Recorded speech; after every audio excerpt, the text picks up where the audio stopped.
الله الرحمن الرحیم.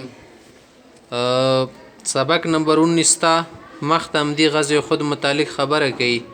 سکله منافقین واپس شول میدان جنگ نه، په دې کې د دوی قبیلې وي، بنو حارثه دوچه شي دوته هم همت کمزوره شو. مغه په باره کې الله رب العزت فرمایي اعوذ بالله من الشیطان الرجیم اذ همت طائفتان منكم ان تفشلا والله وليهما وعلى الله فليتوكل المؤمنون.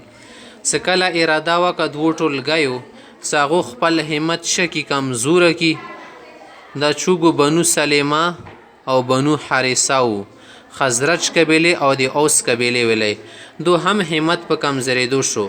خاله مهرباني فرمایله دو کې خپل اخلاص ورکیو، والله وليهما الله دې دو دوستا، وعلى الله فليتوكل المؤمنون فالله د مؤمنان خلق بروسا وکي.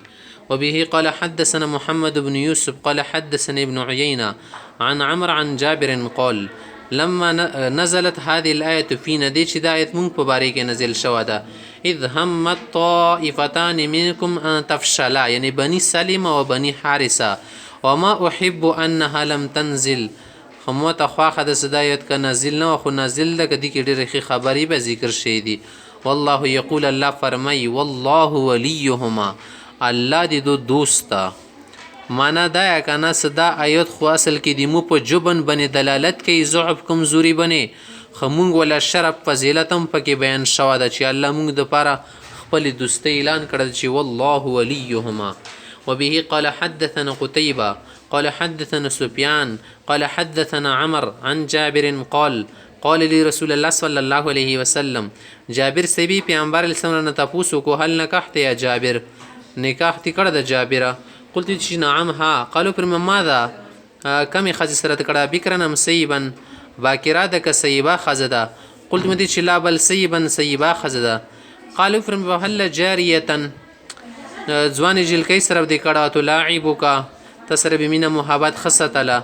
قلت متل چې یا رسول الله ان ابي قتل يوم احد، ابا جان می احد جنگ کې شهید شي، وترک 9 بنات، ان لونی پریخي دي، کن لي 9 خوات، نغیمو ان خویان دي جوړیږي. فکرهت ان اجمع الیهن جاریه خرقا مثلهن، نه غواړم چې کا شان دي کم عمر یو بل خزه هم ور جمع کما چې په د کرونو باندې ناپوه وي، ولکن امراتن زکه غاټه خزم کړي د عمر نه لګه تیره ده، تمشطهن سوته بغمنځ کوي، وتقوم علیهن دو بنګرانی کې. قال ثابت چې بالکل بیا خو دې ټیک ویل دي.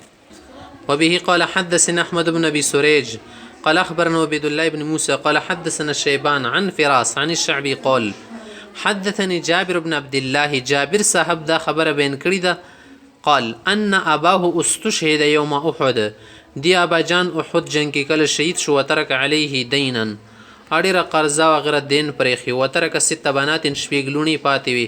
پس حدیث کې تیر شو چې ان لونی درې پکې واده شي.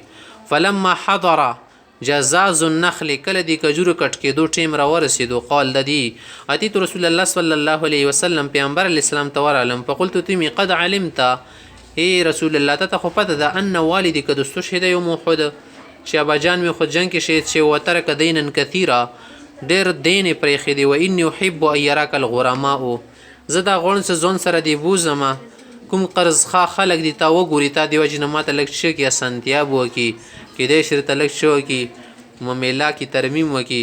فقال چې اذهب لاړ شه فبیدر کل تمر علی ناحیه، هرې کجورې نه بېله بېله څه جوړه کا، ډېرۍ ونه جوړه کا. ففعلت مهندس یو کو ثم دعوت بامرأته فلما نظروا الیه، کله چې هغه پیغمبر علیه السلام ته وکتل کانهم اغروا بی تلک الساعه، تو ویل کدا چې دی غوسی کی کړي شي د ساعت ټیم کې بمار ونی سیدمره غوسی کی لکه سړی چوته غوسی کی هغه باندې دا بعد اولګه د پیغمبر علیه السلام ځن سره رجستر واستله ده. فلما را ما يصنعون، کله پیغمبر علیه السلام پوه شو سدو د حرکات شول، س تیوری شولې کیا تیور بن گئے، اطواف حول اعظمها بیدرا 3 مرات، کوم غټ ډیران واغه باندې پیغمبر سن درې وری راتاو شو. ثم جلس عليه بيوتكين سوتي چې راغواړه اوستي کوم کرس خادي چې ولا ورکم، ثم قال ادعو لك اصحابك، اوستي کسان راغواړه، فما زال يكيل لهم، پیغمبر سم متکیل کولو حتى الله عن والد امانته، ټول قرضې خدای ادا کړه د ما والد طرف نو، انا ارزه ايدي الله امانه والدي، زه په دې خوشاله شم څه الله دا شی ادا کړلو. ولا ارجع الی اخوتي بتمرة، او زه په دیار ازم خیر ده که د امانت ادا شي او خویندو ته هېڅ شی نه یوسن خیر ده خو زه دا شی ادا شي ادا خو خود شو څه زیاتي. فسلم الله البیادر کلها، ټول ډیران رته بقایا بچت پاتې شولې. حتی انی انظر الى البیدر الذي كان عليه النبي صلی الله علیه وسلم كأنها لم تنقص تمرة واحده. کوم ډیران ته چې پیغمبر علیه السلام ناسو کنه کومې ریشې ته څه نو څونه کجوري تللې ونکیل کولې هغه نه سره یې وانه وکامه شي ته بل د شیطالت شو معجزه و د پیغمبر علیه السلام. وبه قال حدثنا عبد العزيز بن عبد الله قال حدثنا إبراهيم بن سعد عن أبيه عن جده عن سعد بن أبي وقاص رضي الله عنه قال رأيت رسول الله صلى الله عليه وسلم يوم أحد پیغمبر علیه السلام یو خود جنگ کې وکت و مو رجلان يقاتلان عنه، دوا کسان من وکتلو خی ګس طرف ته پیغمبر علیه السلام طرف نه جنگ کولو. علیهم ثياب بیض سپینې کپړې وي د څوک جبريل علیه السلام میکائیل علیه السلام وکشد القتال مريت ما قبل ولا بعد، ډېر سخت جنګ کولو داسې کسانو مخکې ورسته نه وکتلي. په دې جنگ کې پرشتو خاص داسې جنگ نه وکړه کافرو سره، صرف پیغمبر علیه السلام طرف نه دفاع کوله. بدر کې ډېرو شرکت کړو او جنگ کې هم حصه اخیستې وه. وبه قال حدثنا عبد الله بن محمد قال حدثنا مروان بن معاوية قال حدثنا هاشم بن هاشم السعدي قال سمعت سيد بن المسيب رحمة الله عليه يقول سمعت سعد بن أبي وقاص رضي الله عنه يقول سعد صاحب واي نسل للنبي صلى الله عليه وسلم كنانته يوم احد. احد جنگ کې پیغمبر علیه السلام خپل ترکش ماته داسې وغوړولو فقال چې ارمي فداک ابي و امي، ولا گزاري کا ما مور پلارتنه قربان وي. دی صحابي د پاره پیغمبر علیه السلام خپل مور پلار دی قرباني خبره کړې. داسې بل صحابي شته ذکر دي ذکر د دوا صحابه دي. وبه قال حدثنا مسدد قال حدثنا يحيى عن يحيى بن سعيد قال سمعت سيد بن المسيب رحمه الله قال سمعت سعدا رضي الله عنه يقول سعد صاحب ویلو چې جمع للنبي صلى الله عليه وسلم ابويه يوم احد. احد جنگ کې پیغمبر سم د پر مور فلر جمع کړی یعنی ته ویلو چې مور فلر مې د نششه قربان شو. وبه قال حدثنا قتيبة قال حدثنا ليس عن يحيى عن ابن المسيب أنه قال سعد بن أبي وقاص رضي الله عنه لقد جمع لي رسول الله صلى الله عليه وسلم يوم أحد أبويه كليهما يريد حين قال ذسر تويلو فداك أبي وأمي وهو يقاتل جنگ قول مور فلان مدن قرباني. وبه قال حدثنا أبو نعيم قال حدثنا مسعر عن سعد عن ابن الشداد قال سمعت علي رضي الله عنه يقول ما سمعت النبي صلى الله عليه وسلم يجمع أبويه لأحد غير سعد.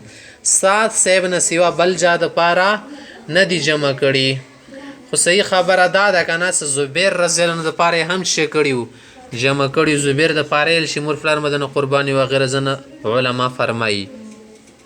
وبه قال حدثنا يسر بن صفوان قال حدثني إبراهيم عن أبيه عن عبد الله بن الشداد قال عن علي رضي الله عنه قال ما سمعت النبي صلى الله عليه وسلم جمع أبويه لأحد إلا لسعد بن مالك. سعد بن مالك متيلشي سعد بن وقاص وتيلشي فإني سمعته يقول يوم أحد يا سعد ارمي فداك أبي وأمي. وبه قال حدثنا موسى بن إسماعيل عن معتمر عن أبيه قال زعم أبو عثمان سيف دليل عبد الرحمن نهدي صاحب ناميږي أنه لم يبق مع النبي صلى الله عليه وسلم في بعض تلك الأيام. کوم ورځ کې پیغمبر علیه السلام چې جنگیدو جنگ احد کې چې ډېر کسانو سره نو پاتې شي 14 جانصار صحابه سره وو هغه پاتې شي التي تلك الأيام التي يقاتل فيهن غير طلحة وسعد عن حديثهما. طلحة صاحب وسعد صاحب نورم د سکاسان پکې ورکیو. وبه قال حدثنا عبد الله بن ابي الاسود قال حدثنا حاتم بن اسماعيل عن محمد بن يوسف قال سمعت سعيد بن يزيد قال سمعت عبد الرحمن بن عوف وطلحة بن عبد الله والمقداد وسعدا فما سمعت احدا منهم يحدث عن النبي صلى الله عليه وسلم. چې عبد الرحمن سره ز شيوم طلحة سره مقداد سره سعد سره چا سره چې شوی ماته دا خبره کړې دی الا اني سمعت طلحة يحدث عن يوم احد. طلحة بدي احد جنگ ولا خبري بیا کولې. وبي قال حدثنا عبد الله بن ابي شيبه قال حدثنا وكيع عن اسماعيل عن قيس قال رايت يد طلحة الشلاء. طلحة صاحب لاس می چې وکتلو شال شو ولی کله کپیرونو غشي وشتو دي طرفته طلحة صاحب د سلوس نیولو چې پیغمبر سمنه غشونه لګيږي ټول لوس چې شو چلني پرويزه شو. وقا بها النبي صلى الله عليه وسلم يوم احد. احد جنگ کې پیغمبر سره حفاظت کړو کنه پیغمبر علیه السلام باندې صحابه ځون قربانولو، ځون یې پرې ژولو، ځون یې په چیشه کولو، چړک کولو، جان کو چړک ته توس پر. وبه قال حدثنا ابو معمر قال حدثنا عبد الوارث قال حدثنا عبد العزيز عن انس قال لما كان يوم احد كلا دي احد رزوه انهزم الناس عن النبي صلى الله عليه وسلم خلق شروع کی لک شکست خړو علي دلی شولو وابو طلحه بين يدي النبي صلى الله عليه وسلم مجوب عليه بحجفه له. ابو طلحه سیب صدا پیغمبر سم مخې ته لاړو ځان ته نه ګیر چا پیر کړه حکم دي سره دی چمړې ولا ډالو دایر نیوالو نه ګیر چا پیر ته وسونه لاګي. وکان ابو طلحه رجلا رامیا ابو طلحه څو دا ډېر غشي وشتونکي کسو شدید النزع لندا به ډېره زیاته زور کوله زور ورکیو کسر یمزن قوسین و ثلاثه اغرز دوی در لندي خو دی موتی کړي ډېر زور نه. وکان الرجل يمر معه بجعفه من النبل کوم سړی چې تر دو ترکش کې غشي ور سره وکنه پیغمبر اسلام وتیل انطر حلی بی طلحه ابو طلحه ته وغړو چې دا په گزاریو کې د خويشتل شي. قال ويشرف النبي صلى الله عليه وسلم ينظر الى القوم پیغمبر سم بیا جوتی دو د خلکو څنګهونو نه کنه قتل به چیرې د غشي کوم زی غورځي څنګه چال دکېږي. فيقول ابو طلحه تل بي ابي انت وامي لا تشرف قسم جوتيګه يصيبك سهم غشي سره بولګي من سهام القوم دي کافر غش سره نحري دون نحرك وګرزتا ته لاړې مزما بدن ته بدن مخې ته ده. ولقد رايت عائشه بنت ابي بكر وام سليم ایچا غرض می دوی خځې وکتل ډېرې تکړه ډېر میړنی کار یې کړو. عایشه بیبي وه ام سلیم بیبي وه و انهما لمشمرتان دو پاچی پورته کړي وي ارا خدم سوقهما د دو خپو پاچو او د شه د خپو له پازیب را تخکره کېدل تنقضان القرب على متونهما په ملي باندې بدو مشکی زیر اوړل ډکه ډکه تو پرغانه هی فی افواه القوم خلق ته ورچولی او بخلیته ثم ترجعان بیا بتل فتملانها مشکی زیر ډکول ثم تجيئان فتفرغان فی افواه القوم. ولقد وقع السيف من يد ابي طلحه یمین یدی ابي طلحه اما مره و اما ثلاثه به خدای تعالی رحم وکړلو جنگ نه بعد خدای پاک مسلمانانو باندې لاغونی خوب توری کړلو ټول ششو تر خوب شولو هغه دی وجنه طلحه سیف د لاس نه دوه درې ورې تور و غورځیدله خوب کی. وبي قال حدثني وبيد الله بن سعيد قال حدثنا ابو اسامه عن الشام بن عروه عن ابيه عن عائشه رضي الله تعالى عنها قالت لما كان يوم احد هزم المشركون شکل خود جنگ شو مشرکین ته ولا کی شکست شو فصرخ ابلیس لعنه الله عليه ابلیس شیطان आवाज وکي عباد الله اخراكم ورستن را پشه ورستم پامو کې فرجعت اولاهم یا غول دوره مخت ولا ټولګای را پښول جنگ وکړل پچ تلدت هي او اخراهم دوړه سره کې ملو شول مضبوط شول. فبصر حذیفه په دې کې د مسلمانانو به سره کې لک جنگ وشولو سواجی بند سره کې توري مرو گزاري وشولو مسلمانان په کې خوښ شولو گزاري په بل چې کې دو لګیدو بل څوګ حذیفه سے وخت پیدا هو بی ابي الیمان دي ولا باجان ابو الیمان صد دادي تورو مانس کې رول فقال تللی وکو ای عباد الله ابي پلار مې د کس گزار ونه کوي. قال فوالله ما احتجزوا حتى قتلوه هغه په دې پاتې کې نو سره د سر روان دي سند روان پلارې کا ورکی شهید شوالو. فقال حذیفه سے باخر یلو یغفر الله لكم الله دې تاسو ته مغفرت وکي اخر د څنګه چالو شولو. قال اور سعودي فوالله ما زالت في حذیفه بقيه خير حتى لحق بالله تر مرګ پرې به انداز دواګانی کول چې خدای مسلمانانو ته مغفرت وکي ما باجان دې دولسه شهید شه دی. بصرت سمانا د بصرت من علمت من البصيره في الامر چې ته خصوص کې دې تل شي بصیرت. ابصرت سمانا د من بصر العين چې کتل وی قلب بصرت و ابصرت واحد بصرت و یا بصرت و یا ابصرت باب فعل وی کدی باب کرومانه معنی و د یو شي کې سوچ او فکر کو.